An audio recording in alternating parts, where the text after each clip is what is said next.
మీ అందరికీ తెలుసు, మన ప్రీత ముఖ్యమంత్రి చంద్రబాబు నాయుడు గారు దాదాపు 30 ఏళ్ల క్రితమే ఏ విధంగా అయితే ఐటీ రంగాన్ని, సాఫ్ట్వేర్ రంగాన్ని ఉమ్మడి ఆంధ్రప్రదేశ్ లో తీసుకురావడానికి కృషి చేశారో, మరి మీరందరూ కూడా తెలిసిన విషయమే.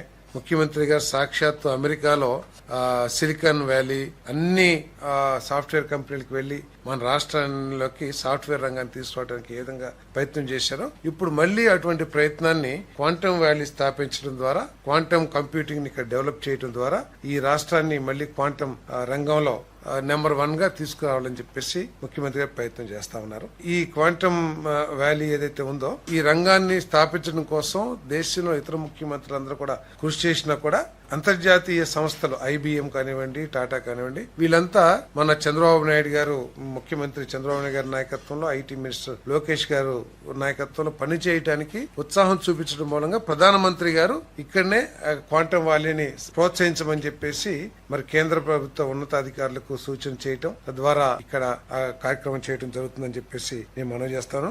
భారతదేశం క్వాంటమ్ కంప్యూటింగ్ రంగంలో 6th ప్లేస్ లో ఉంటే, భారతదేశంలో ఆంధ్రప్రదేశ్ నెంబర్ 1 స్థానంలో ఉందని చెప్పేసి నేను ఈ సందర్భంగా తెలియజేస్తాను. భవిష్యత్తులో ప్రపంచంలోనే హైయెస్ట్ క్వాంటమ్ కంప్యూటింగ్ ని వినియోగించుకునే ప్రాంతాల్లో ఆంధ్రప్రదేశ్ నెంబర్ 1 గా వెలుగొందుతుందని చెప్పేసి కూడా నేను మనవి చేస్తాను. మరి క్వాంటమ్ కంప్యూటింగ్ లో స్కూల్స్ దగ్గర నుంచి యూనివర్సిటీ వరకు కూడా దీంట్లో ఇన్వాల్వ్ అయ్యేట, ఎందుకంటే అల్గారిథమ్స్ వాటన్నిటి కూడా డెవలప్ చేయడానికి యూనివర్సిటీలో స్కూల్స్ దగ్గర నుంచే విద్యార్థులకి తర్ఫీదు ఇవ్వటం కానివ్వండి, లేకపోతే యూనివర్సిటీలో రీసెర్చ్లు చేయటం కానీ ఈ మిషన్ లో భాగం అని చెప్పేసి కూడా నేను మనవి చేస్తాను. ఈ క్వాంటమ్ మిషన్ కి ఇప్పటికే ఒక కమిటీని కూడా ఏర్పాటు చేయడం జరిగింది. ఏది దేశంలో ఈ రంగంలో నిష్ణాతులైన వ్యక్తులతో ఒక కమిటీని కూడా ఏర్పాటు చేయడం జరిగింది. ఇది త్వరలో ఈ క్వాంటమ్ వ్యాలీని కూడా స్థాపించడానికి 50 ఎకరాలు 3 acres మన అమరావతిలో కేటాయించి ఇక్కడ డెవలప్ చేయడానికి కూడా మరి